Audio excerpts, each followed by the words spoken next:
Fonte ou destinação dos recursos. Temos alterações decorrentes da situação de calamidade pública que ocorreu no Rio Grande do Sul. Nova fonte, novos marcadores e como que eu opero isso. Eu sou o professor Adrione Mendes e vou fazer aqui uma demonstração do meu curso e vou disponibilizar para você a aula que trata em detalhes desse tema que eu já disponibilizei lá para os meus alunos do curso. Domine as fontes de recurso, domine a portaria 710. Então, o pessoal que está no Instagram, vira o celular, o pessoal que está no YouTube já está vendo isso aqui em mais detalhes.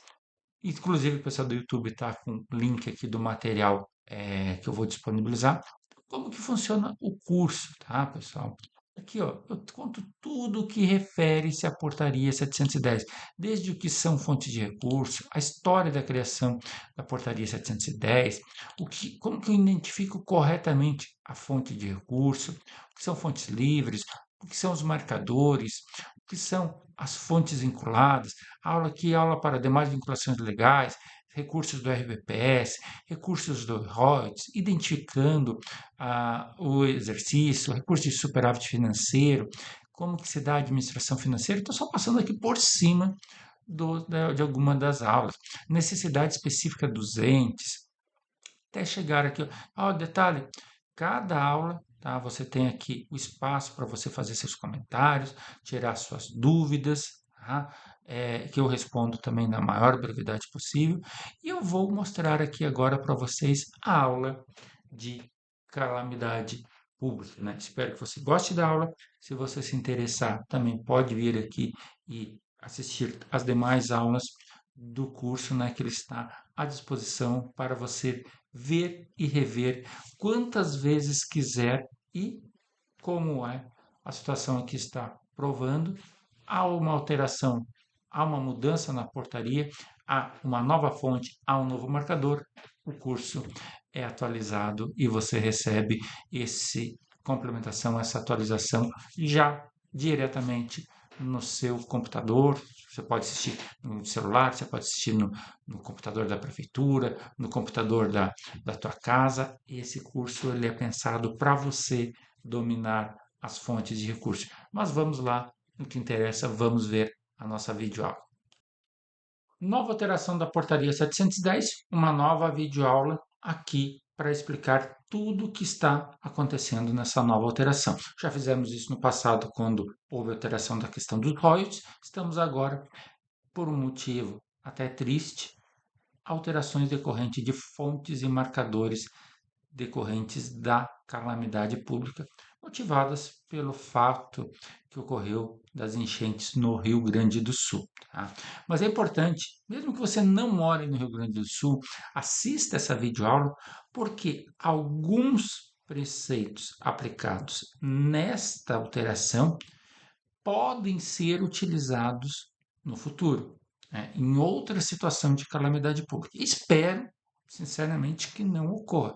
Afinal de contas, se for necessário em outro momento, em outro estado, é porque é uma situação de calamidade pública aconteceu.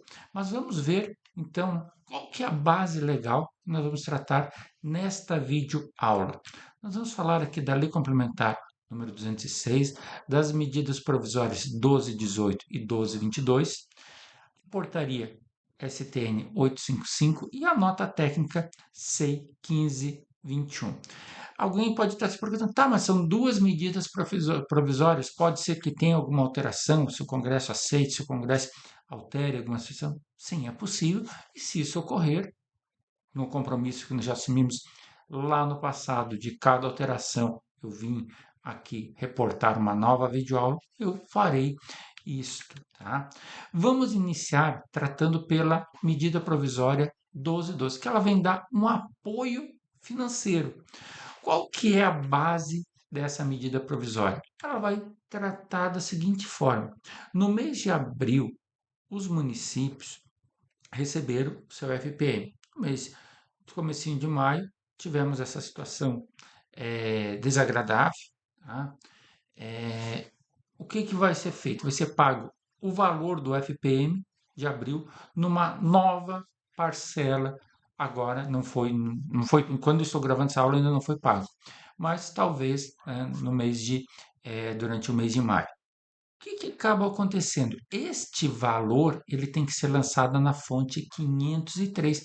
É uma nova fonte que tem como nome Apoio Financeiro da União em decorrência da estado de calamidade pública. O nome da fonte é esta. Porém, a sua descrição faz menção à medida provisória 1212. Talvez lá no futuro altere-se só a descrição, né, ou a descrição da fonte, mas mantenha-se o nome em caso seja criado uma nova situação de calamidade. Então, nós já temos aqui uma nova fonte de recursos livres. Por que livres? Lembra quando vocês estavam lá na aula da árvore da decisão, onde a primeira pergunta que você tem que fazer é um recurso livre ou vinculado? Então, se é vinculado, ele cai para uma outra sequência e faz uma série de perguntas. Se ele era livre, ele ia fazendo outras perguntas e ele ia dar ou era 500, ou era 501, ou era 502, ou agora nós temos essa situação da fonte 503. Tá?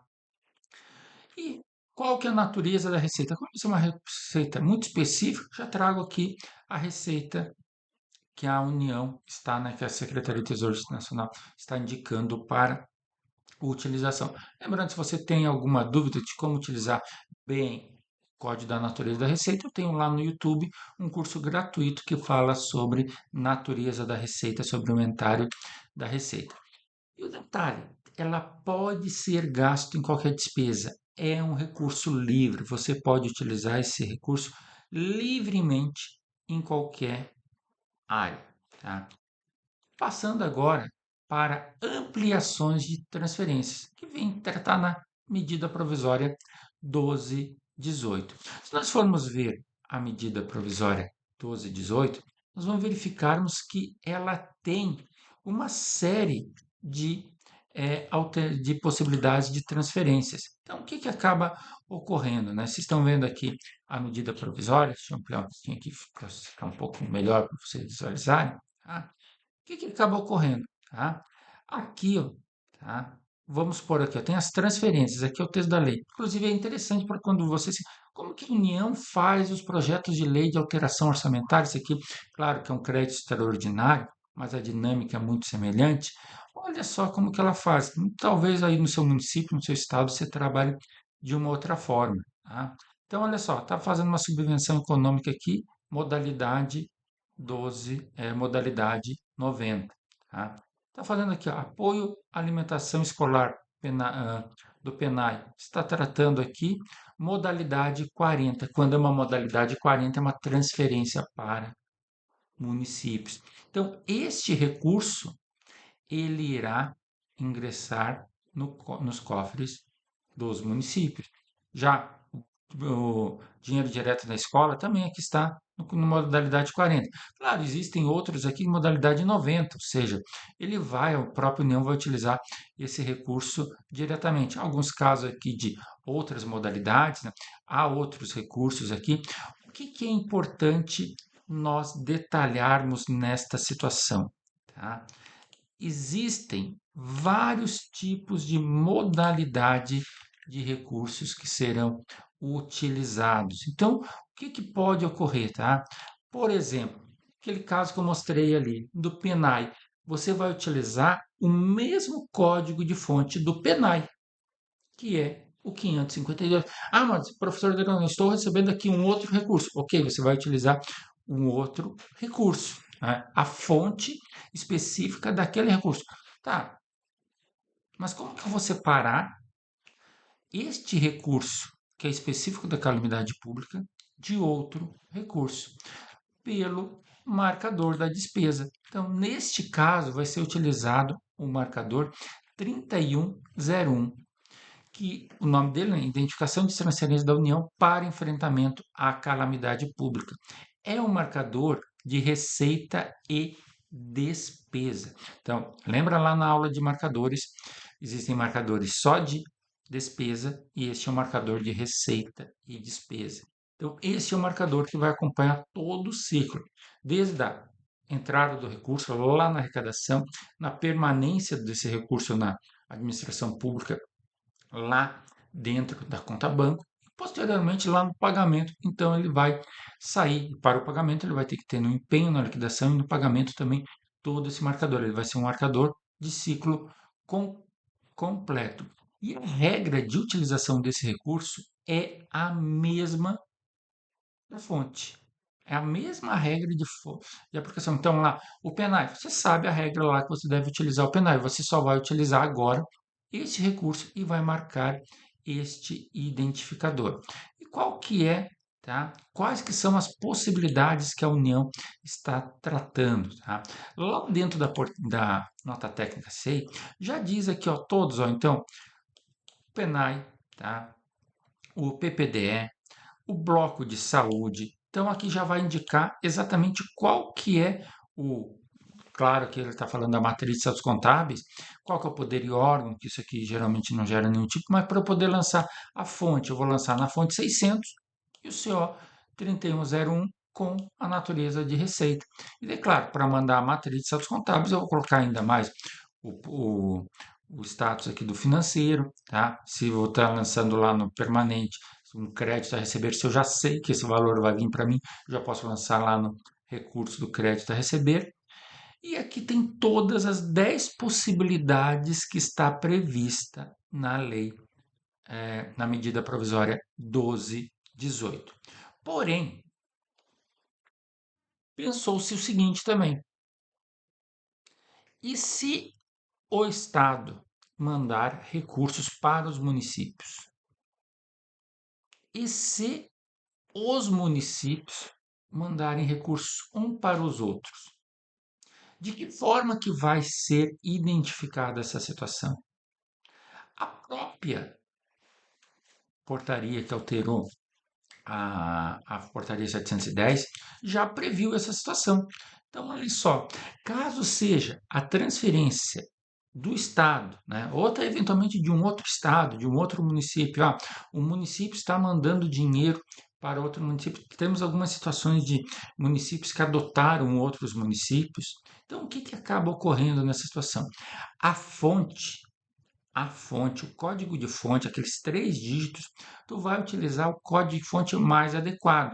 Então, ou um convênio, ou uma transferência, ou eventualmente vai ser talvez lá numa doação que não está previsto em lei, então tu vai usar o 899, tu vai usar o código de fonte mais adequado. Lembra lá da aula da árvore da decisão e tu vai mapeando qual que é o código mais próximo, mais adequado da situação que você está vivenciando ali, né? Se vocês voltarem, né, verem ali a portaria, a nota técnica do Tesouro Nacional, vocês vão ver, por exemplo, eu até mostrei no meu slide, eu mostrei aqui uma fonte do PENAI e lá na nota técnica eu mostrei um recurso do SUS, né, na fonte 600. Então, é de acordo com o que eu estou utilizando, tá?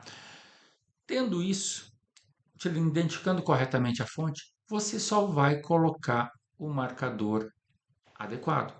Se você está recebendo do estado, de um estado, tá? Eventualmente, eu não duvido que daqui a pouco um estado vai mandar o recurso lá para o estado do Rio Grande do Sul, um outro estado diferente, lá Santa Catarina, Ceará, ou então para um município específico, vai utilizar esse código 3201.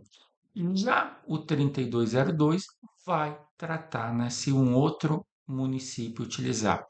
E o que que é importante tanto no nome quanto na descrição destes marcadores, né? Do 3201, do 3202 ou ainda do 3101, que é o da União. Estes códigos, eles não falam especificamente do recurso da situação de calamidade que ocorreu no Rio Grande do Sul. Então, eventualmente, se no futuro houver uma situação de calamidade, torcer que não ocorra, mas infelizmente a questão de hoje aconteceu, esse mês aconteceu no Rio Grande do Sul, talvez em outro mês aconteça em outro lugar. Já tivemos momentos no Brasil que uma situação, um lugar do Brasil estava com a situação de calamitosa por cheia e outro lugar por situação calamitosa por seca, né? dadas as dimensões do nosso território. Mas, se ocorrer transferências decorrentes desse tipo, já está o marcador devidamente criado. Tá? E a Lei Complementar 206, ele trata de uma outra possibilidade. Tá? Que trata a Lei Complementar 206? Quando os entes, os municípios, os estados possuem uma situação de calamidade reconhecida pelo Congresso, então não basta ser apenas uma situação de calamitosa que o próprio Poder Executivo declara o seu, o seu estado, né, decreta a situação de calamitosa, ou ainda quando a Assembleia Estadual reconhece uma situação de calamidade em algum município. Aqui não, ela tem que ser reconhecida pelo Congresso. Então, passo 1. Passo 2.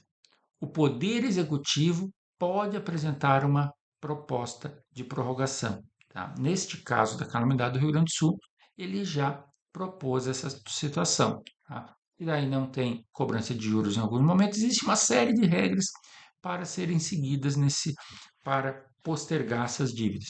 O que é o ponto-chave da discussão? Neste momento da postergação de dívidas, a minha dívida deixa de existir? Não, ela continua essa dívida existindo. Porém, por exemplo, eu tinha que pagar uma parcela de R$ 100.000 todo mês. Eu vou passar aí durante 3 meses, 6 meses, enfim, depende da proposta que o governo federal apresentar, eu vou passar a pagar lá no futuro. Durante esse período, eu não vou pagar. Tá, mas então de certa forma, isso é uma vantagem, porque eu vou pagar só lá no futuro. Então, o dinheiro que estava destinado para ser utilizado para o pagamento, eu vou poder utilizar na situação de calamidade. É esse o foco que a Lei Complementar 206 vem trazer. E detalhe, ela não fala sobre a situação do Rio Grande do Sul especificamente. Então, o que acontece?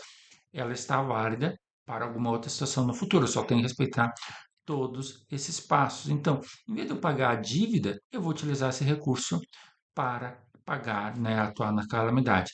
Qual que é o código de fonte que eu vou utilizar? A mesma que eu já ia utilizar para pagar a dívida. Ou seja, eu tinha lá uma dívida, eu ia pagar com a fonte 500, eu ia pagar com a fonte 501, mantém o mesmo código de fonte. E tá, mas como que eu vou diferenciar dinheiro? Você vai utilizar o marcador 1010, que é a identificação justamente de onde você está pagando despesas com esse recurso. Olha, esse dinheiro eu ia utilizar para pagar tal despesa. Então, tal despesa, a dívida. Agora não, agora eu vou utilizar, sei lá, vou comprar água, vou comprar colchão, vou ter que fazer um projeto de engenharia, vou ter que comprar uma máquina, enfim, o que for necessário lá para atuar naquela situação de calamidade pública.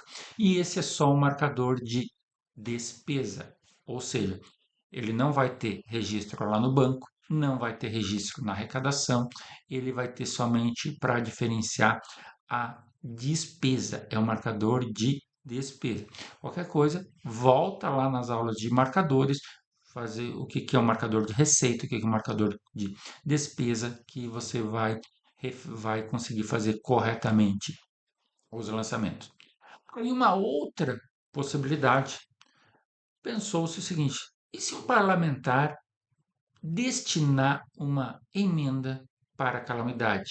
Como que eu vou separar isso? Porque eu já tenho um marcador, agora eu tenho um marcador para quando é uma transferência, um convênio, quando eu já tenho uma situação que é um marcador específico que eu estou recebendo da União, do Estado, até de outro município. Mas se um parlamentar destinar uma emenda, como que eu vou conseguir marcar isso? Porque daí eu vou ter dois marcadores, eu não consigo utilizar dois marcadores ao mesmo tempo. Então, neste caso, foi criado um marcador para as emendas destinadas à calamidade.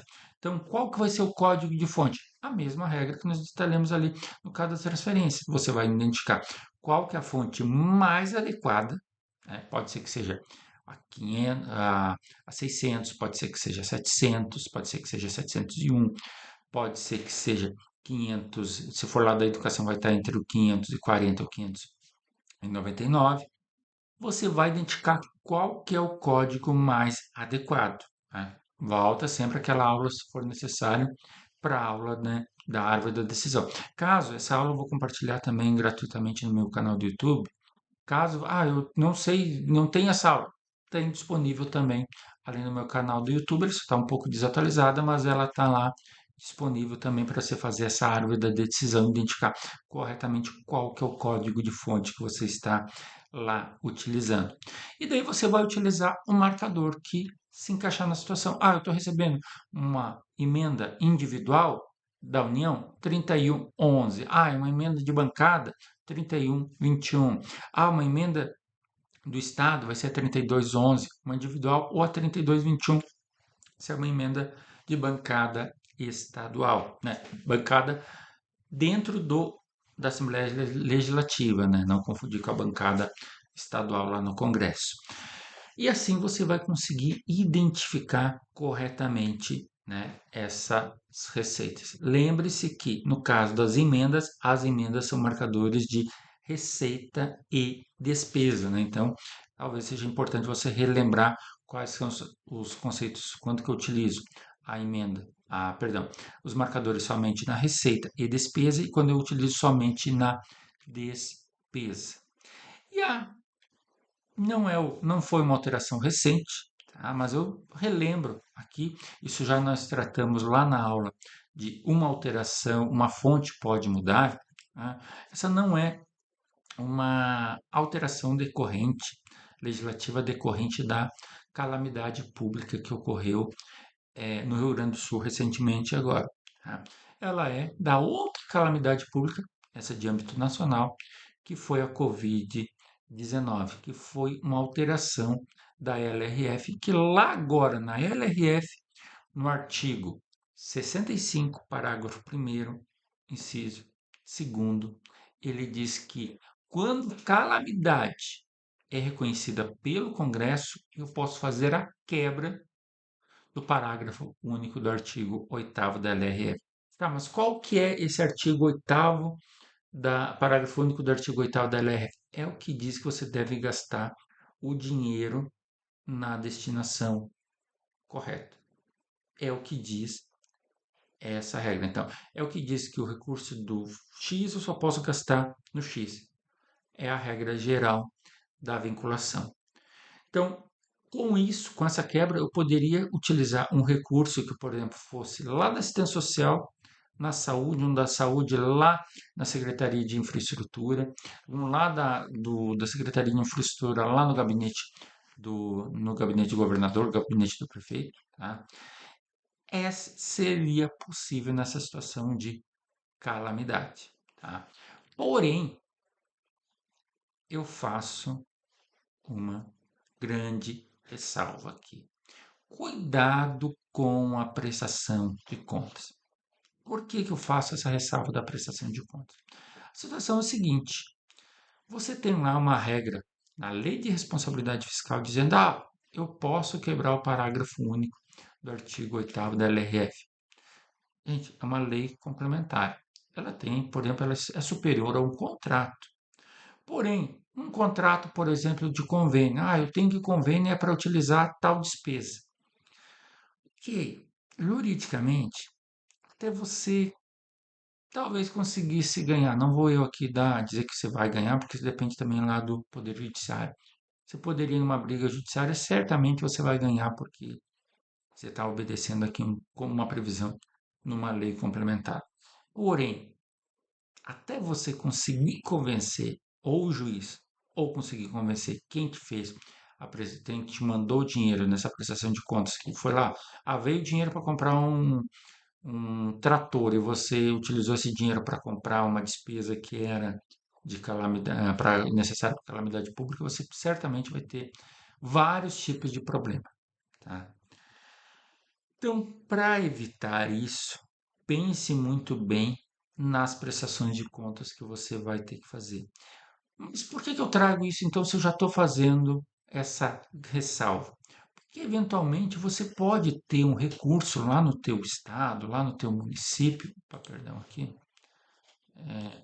lá no teu estado, lá no teu município, que permite que você, por exemplo, o próprio recurso, eu tenho lá um recurso no fundo do meio ambiente, um fundo de alguma despesa que eu possa utilizar, que esteja lá, por exemplo, até muitas vezes sem utilização, você possa utilizar este recurso. Então é um recurso que está lá parado, que não está sendo utilizado, a prestação de contas é um pouco mais tranquila, ou você tem uma maior facilidade para conseguir explicar para a pessoa que, né, que depois vai provar essas prestações de contas, ó, tem o parágrafo único do, do artigo 8º da LRF, tem lá o artigo 65, parágrafo 2º, parágrafo 1º, inciso 2º, que permite que eu quebre essa regra, então eu utilizei, era um recurso do meio ambiente, e, por exemplo, eu utilizei lá para melhorar algum tipo de situação que foi necessária em virtude da calamidade pública. Só faço uma ressalva que essa previsão é somente quando é reconhecido pelo Congresso, tá? Então, não é sempre que você pode utilizar esta previsão legal, tá? Fico triste com a situação que ocorreu no Rio Grande do Sul. Infelizmente, no futuro pode ser que isso aconteça novamente em outra situação, né? Torço que não, mas é, o histórico diz que de tempos em tempos nós vamos passando por esse tipo de situação, tá? E me despeço aqui, né? E sempre reforçando, se for necessário, se amanhã estou publicando essa aula hoje, se amanhã sair uma nova alteração da portaria 710, o meu compromisso contigo, durante os 12 meses que você tem acesso direto ao curso, você vai ter a versão mais atualizada. Então, você vai ter uma nova aula que for necessário para que você compreenda, para que você domine a portaria 710, as fontes ou destinação de recursos. Muito obrigado.